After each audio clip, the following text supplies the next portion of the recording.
क्या होगा अगर कुछ लोग एक अजीब आइलैंड खोज लें जहाँ समय खुद नहीं चलता। इस आइलैंड पर कुछ अनोखा होता है। जो कोई भी वहाँ कदम रखता है उसकी उम्र बढ़ना बंद हो जाती है। सेकंड, मिनट, साल, इन सब का कोई मतलब नहीं रह जाता। बाहर की दुनिया के लिए समय नॉर्मल चलता रहता है, लेकिन इस आइलैंड पर फंसे लोगों के लिए ये बस रुक जाता है। लेकिन इस चमत्कार के पीछे एक गहरा और खतरनाक राज छिपा है, कुछ ऐसा जो आज तक किसी ने नहीं खोजा। इस आइलैंड का असली राज क्या है, चलिए शुरू से जानते हैं। कहानी एंजेला नाम की एक औरत से शुरू होती है जो एक सिंगल मदर है और अपने पति की मौत के बाद अपनी जिंदगी को फिर से ठीक करने की कोशिश कर रही है। वह अपने 3 बच्चों को पालने के लिए अपने घर से एक छोटा सा रेस्टोरेंट चलाती थी। उसकी बेटी वेंडी और जुड़वां बच्चे डगलस और जेम्स। उसके रेस्टोरेंट के पास एक रेलवे ट्रैक था और बच्चे अक्सर घंटों ट्रेनों को गुजरते हुए देखते रहते थे। हाल ही में एंजेला का बिजनेस अच्छा चल रहा था। एक दिन उसने थॉमस नाम के एक लड़के के लिए बर्थडे पार्टी रखी जो 7 साल का होने वाला था। रेस्टोरेंट में हंसी और शोर मच गया, लेकिन सेलिब्रेशन के दौरान कुछ दूसरे बच्चों ने थॉमस का मजाक उड़ाना शुरू कर दिया। परेशान और बेइज्जत होकर वह चुपचाप चला गया, जबकि बाकी सबका ध्यान भटक रहा था। रेस्टोरेंट के बाहर ट्रेन की पटरी धूप में चमक रही थी। गुस्से में थॉमस एक ट्रेन पर चढ़ गया। उसे सिर्फ खिड़की के पास खड़ी छोटी वेंडी ने देखा था। समय बीतता गया। उस दिन से 6 लंबे साल बीत गए, लेकिन वेंडी जो कुछ भी देख रही थी उसे कभी नहीं भूल सकी। थॉमस कभी नहीं मिला। पूरे शहर ने उसे ढूंढा, पुलिस, पड़ोसियों, यहाँ तक कि आसपास के गांवों ने भी, लेकिन ऐसा लग रहा था जैसे वह दुनिया से गायब हो गया हो। दीवारों पर अभी भी पोस्टर लगे थे जिनमें उसे गायब हुए 7 साल के लड़के के तौर पर बताया गया था। अब तक वह 13 साल का हो जाना चाहिए था और थॉमस अकेला नहीं था। इतने सालों में उसी शहर के कई और लोग बिना किसी निशान के गायब हो गए थे। कोई सुराग नहीं, कोई गवाह नहीं, कोई जवाब नहीं। वेंडी अब 9 साल की थी। वह और उसके 2 भाई रेस्टोरेंट में अपनी माँ की मदद करने लगे थे। 4 लोगों का यह छोटा सा परिवार मिलकर एक सादी लेकिन खुशहाल जिंदगी जी रहा था। एक शांत शाम जब वे डिनर के बाद बैठे थे, एंजेला अपने बच्चों को अपने अतीत के बारे में बताने लगी। उनके पैदा होने से पहले उसे अकेले नए शहरों और कस्बों में घूमना बहुत पसंद था। वह बहादुर, जिज्ञासु और हमेशा एडवेंचर की तलाश में रहती थी। लेकिन शादी के बाद जिंदगी बदल गई। फिर उसके 3 बच्चों के जन्म और पति की अचानक मौत के बाद घर की सारी जिम्मेदारियां उसके कंधों पर आ गईं। एंजेला धीरे से मुस्कुराई और कहा कि उसे कोई अफसोस नहीं है। उसे अपने बच्चों के लिए कड़ी मेहनत करने पर गर्व था, लेकिन वेंडी उसकी आंखों में थकान देख सकती थी। उसे एहसास हुआ कि उसकी माँ के पास अब अपने लिए समय नहीं है, घूमने, आराम करने या सपने देखने का समय नहीं। उस रात छोटी वेंडी के मन में एक नया विचार आया। एक बार जब लोग बड़े हो जाते हैं तो वे जिम्मेदारियों में फंस जाते हैं, इसलिए सपनों को तब तक जीना चाहिए। अगले दिन स्कूल के बाद वेंडी और उसके भाई एक शांत नदी के पास मछली पकड़ रहे थे, लेकिन वेंडी के विचार भटकते रहे। अचानक वह एक गुजरती हुई ट्रेन का पीछा करते हुए भागने लगी। उसने उसे पकड़ने की कोशिश की, लेकिन वह बहुत तेज थी और पटरी पर गायब हो गई। उसकी माँ की बातें उसके मन में गूंज रही थीं। जब तुम बड़े हो जाते हो तो तुम्हारे पास बाहर जाने का भी टाइम नहीं होता। इस एक ख्याल ने वेंडी को बेचैन कर दिया। उस रात जब सब सो रहे थे, वेंडी खिड़की से बाहर देखती हुई जागती रही। वह दुनिया देखना चाहती थी, बड़ों के रूटीन से बचना चाहती थी। अचानक उसे अपने घर के पास से गुजरती हुई ट्रेन की हल्की गड़गड़ाहट सुनाई दी। उसने बाहर देखा और कुछ अजीब देखा। उसकी उम्र का एक लड़का चलती ट्रेन के ऊपर खुशी से खेल रहा था। उसकी आंखों में उत्सुकता जाग उठी। वेंडी चुपचाप घर से निकली और ट्रैक की तरफ दौड़ी, ये देखने के लिए कि लड़का कौन है और कहां जा रहा है। तभी उसके भाई जेम्स और डगलस जाग गए और उसके पीछे पीछे चले गए। कुछ देर बाद वे तीनों एक साथ ट्रेन में चढ़ गए। लड़के ने अपना परिचय पीटर के रूप में दिया। वह खुशमिजाज, रहस्यमयी था और ऐसे बात करता था जैसे उसे कुछ पता हो जो उन्हें नहीं पता। उसने उनसे कहा कि वह उन्हें ऐसी जगह ले जा सकता है जहाँ टाइम कभी खत्म नहीं होता, जहाँ कोई बूढ़ा नहीं होता या दिन के घंटे खत्म नहीं होते। लेकिन पीटर ने कहा उन्हें मुझ पर पूरा भरोसा करना होगा। ट्रेन अंधेरे जंगलों और चमकदार सुरंगों से तेजी से गुजरी और एक चौड़ी नदी पर बने लंबे पुल पर पहुंची। पीटर उनकी तरफ मुड़ा और बोला, यही रास्ता है। उस दुनिया में पहुंचने के लिए हमें कूदना होगा। भाई बहन हिचकिचाए, लेकिन उनकी जिज्ञासा डर से ज्यादा मजबूत थी। एक एक करके वे चलती ट्रेन से नीचे नदी में कूद गए। वहाँ एक छोटी लकड़ी की नाव उनका इंतजार कर रही थी। एक और लड़के ने जो इंतजार कर रहा था, पीटर और दूसरों को नाव पर चढ़ने में मदद की और चुपचाप नदी में नाव चलाने लगे। धुंधली नदी में सफर कभी खत्म नहीं होता लग रहा था, जब तक कि आखिर में क्षितिज पर एक हल्की सी चमक दिखाई नहीं दी। उनके सामने अजीब रोशनी और हरे भरे जंगलों से ढका एक शानदार द्वीप दिखाई दिया। लेकिन जैसे जैसे वे पास पहुंचे, उनके आसपास के पानी से अजीब सुपरनैचुरल आवाजें आने लगी। धीमी फुसफुसाहटें गहरी गूंज के साथ मिल गईं, जैसे नदी खुद जीवित थी। पीटर ने उन्हें देखा और धीरे से कहा, डरो मत, ये माँ की आवाज है। इस आइलैंड को कंट्रोल करने वाला कोई इंसान नहीं है, ये कुछ बहुत पुराना है। जब वेंडी और उसके 2 भाई आइलैंड पर उतरे तो वे हैरान रह गए। ये बहुत खूबसूरत था। चमकीले हरे पेड़ों, रंग बिरंगे पौधों और अजीब चमकते फूलों से भरा हुआ था। बीच में एक बड़ा ज्वालामुखी खड़ा था। पीटर मुस्कुराया और उनसे अपने पीछे आने को कहा। उसने कहा, यहाँ सिर्फ तुम ही नहीं हो, इस आइलैंड पर बहुत से बच्चे रहते हैं। और हैरानी से इधर उधर देखते हुए चल रहे थे तो दूर एक और लड़का दिखाई दिया। ये नजारा देखकर वेंडी और उसके भाई सदमे में आ गए। ये थॉमस था, वही लड़का जो 6 साल पहले गायब हो गया था। वेंडी को अपनी आंखों पर यकीन नहीं हुआ। थॉमस बिल्कुल वैसा ही दिख रहा था जैसा तब दिखता था। धीरे धीरे सूरज डूबा और आइलैंड अजीब गर्म रोशनी से चमकने लगा। उन्होंने देखा कि वहाँ दर्जनों दूसरे बच्चे इधर उधर दौड़ रहे थे,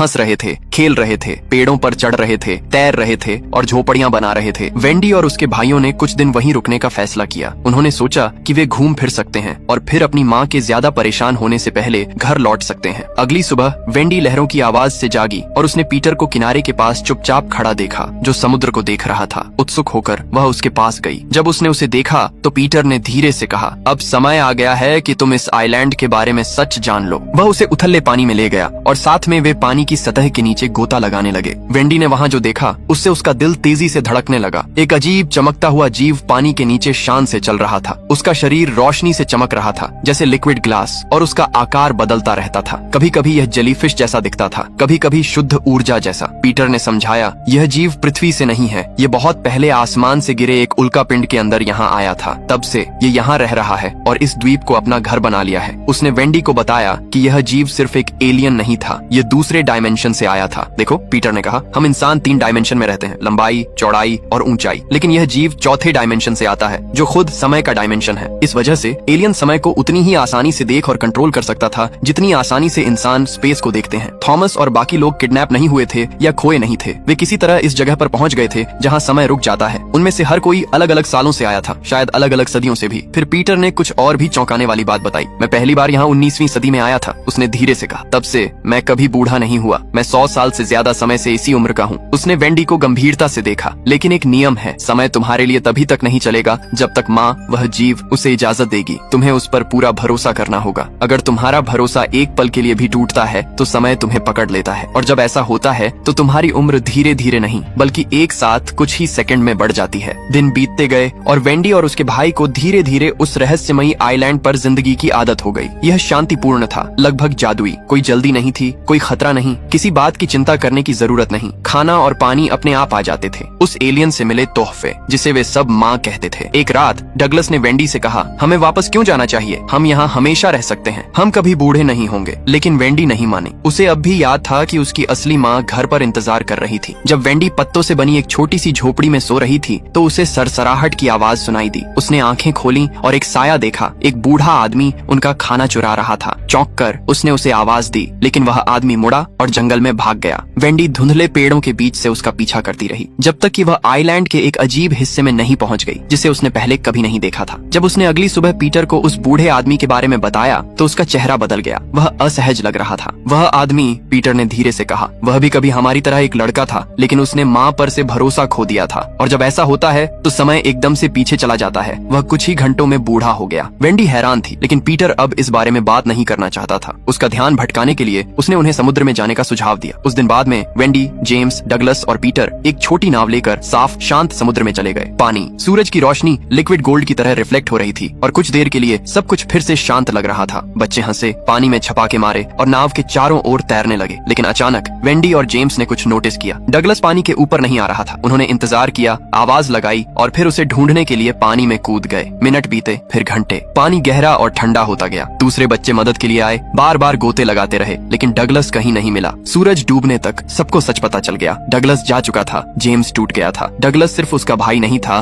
वह उसका जुड़वां भाई था। वे कभी अलग नहीं हुए थे, एक दिन के लिए भी नहीं। अब वह चुपचाप समुद्र को देख रहा था। उसे यकीन नहीं हो रहा था। उस रात वेंडी ने उसे दिलासा देने की कोशिश की, लेकिन उसने कुछ नहीं कहा। अगली सुबह जब जेम्स उठा तो वह चिल्लाया। उसका एक हाथ बूढ़े आदमी की तरह झुर्रियों वाला और ग्रे हो गया था। नसें उभरी हुई थी, स्किन ढीली पड़ गई थी। वेंडी को एहसास हुआ कि क्या हुआ था। डगलस को खोने के बाद जेम्स का माँ पर से भरोसा उठ गया था, और जब भरोसा टूटता है तो समय तेजी से वापस आता है। परेशान होकर जेम्स ने कहा, अगर मैं इसे काट दूं तो शायद यह नहीं फैलेगा। पीटर हिचकिचाया, लेकिन आखिर में कोशिश करने के लिए मान गया, यह कहते हुए कि पहले किसी ने ऐसा करने की हिम्मत नहीं की थी। साथ मिलकर उन्होंने उसके हाथ पर पट्टी बांधी और बुढ़ापे को रोकने की कोशिश की, लेकिन वेंडी डर गई थी। उसे डर था कि घाव में इन्फेक्शन हो जाएगा। उसने तय किया कि उन्हें मदद की जरूरत है, कोई ऐसा जो उसी श्राप से गुजरा हो। इसलिए वह जेम्स के साथ जंगल में चली गई, उस बूढ़े आदमी को ढूंढते हुए जिसे उसने पहले देखा था। घंटों चलने के बाद उन्होंने उसे आइलैंड के किनारे के पास पाया। उसके बाल सफेद थे, उसका चेहरा झुर्रियों से भरा था, लेकिन उसकी आंखें अभी भी तेज थीं। जब वेंडी ने मदद मांगी तो बूढ़े आदमी ने सिर हिलाया और कहा, मेरे साथ आओ। वह उन्हें आइलैंड के दूसरी तरफ ले गया, एक ऐसी जगह जिसके बारे में पीटर ने कभी जिक्र नहीं किया था। वहाँ वेंडी ने दर्जनों दूसरे लोगों को देखा, बूढ़े, कमजोर और शांत, जो लकड़ी और पत्तों से बनी कच्ची कच्ची झोपड़ियों में रह रहे थे। ये वो लोग थे जिनका माँ पर से भरोसा उठ गया था। वे जल्दी बूढ़े हो गए, बच्चों की जन्नत भूल गए। वेंडी ने देखा कि यह जगह कितनी अलग थी। यहाँ कोई जादू नहीं था, पेड़ों से कोई फल नहीं गिरता था या झोपड़ियों के पास साफ पानी नहीं मिलता था। यहाँ के लोगों को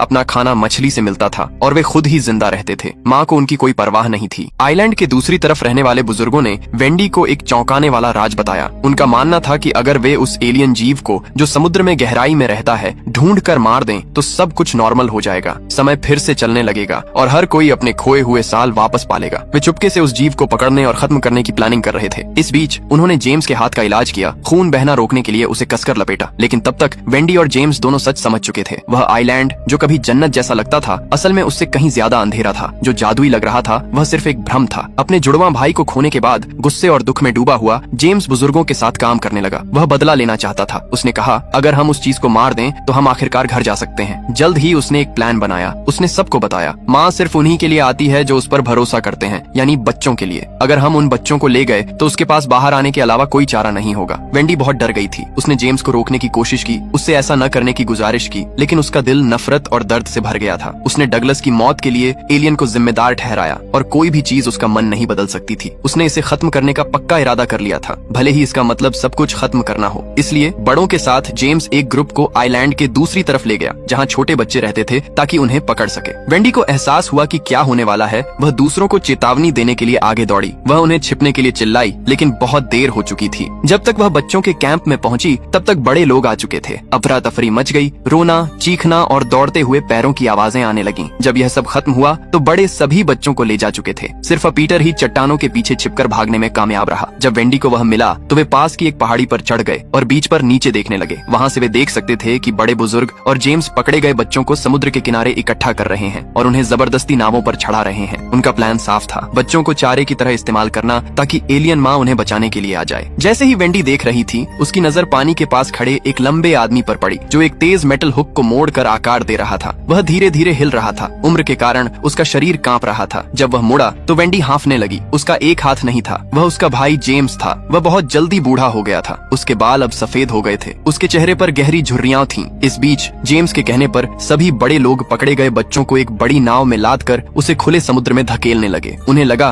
कि इससे आखिरकार एलियन माँ को आना ही पड़ेगा। ऊपर चट्टानों से पीटर वेंडी की ओर मुड़ा और अर्जेंटली कहा, हमें उन्हें रोकना होगा। बहुत देर होने से पहले हमें सबको बचाना होगा। बिना एक सेकंड बर्बाद किए दोनों एक छिपे हुए जंगल के रास्ते की ओर दौड़े, एक शॉर्टकट जो सीधे बीच पर जाता था। जैसे ही वे पेड़ों के बीच से भागे वेंडी अचानक रुक गई। दूर कोई ऐसा खड़ा था जिसे उसने कभी दोबारा देखने के बारे में नहीं सोचा था। डगलस जिंदा और सुरक्षित। उसकी आंखों में आंसू भर आए जब वह उसके पास दौड़ी और उसे कसकर गले लगा लिया। डगलस ने बताया कि जिस दिन वह पानी में गायब हुआ था वह पानी की धारा में बहकर आइलैंड के दूसरी तरफ चला गया था। वेंडी ने जल्दी से उसे सब कुछ बता दिया जो हुआ था। उसने कहा, वे तीनों उस डॉक की ओर बढ़े जहाँ नाव रुकी थी। जब वे पहुंचे तो डेक खाली लग रहा था। सावधानी से वेंडी और डगलस नाव पर चढ़े और डरे हुए बच्चों को खोलने लगे। लेकिन जैसे ही उन्होंने आखिरी वाले को आजाद किया उन्हें अपने पीछे भारी कदमों की आहट सुनाई दी। बड़े बूढ़े लौट आए थे। इससे पहले कि वेंडी या डगलस कुछ कर पाते उन्हें पकड़ लिया गया और उनके लीडर की ओर ले जाया गया। जब वे डेक के सामने पहुंचे तो वे स्तब्ध रह गए। एक कमजोर बूढ़ा आदमी परछाई से बाहर निकला। उसकी पीठ झुकी हुई थी, चेहरे पर गहरी झुर्रियां थीं और उसके हाथ में एक मेटल का हुक चमक रहा था। वह जेम्स था। उसने उन्हें हैरानी से देखा। उसकी आंखों में आंसू भर आए। डगलस को जिंदा देखकर वह पूरी तरह टूट गया। तुम जिंदा हो? उसकी आवाज कांप रही थी। इतने समय से मुझे लगा कि तुम चले गए हो। लेकिन फिर उसका दुख गुस्से में बदल गया। तुम्हारी वजह से मैंने सब कुछ खो दिया, वह चिल्लाया। वेंडी ने उसे शांत करने की कोशिश की लेकिन जेम्स बहुत खोया हुआ था। उसका प्लान पहले से ही चल रहा था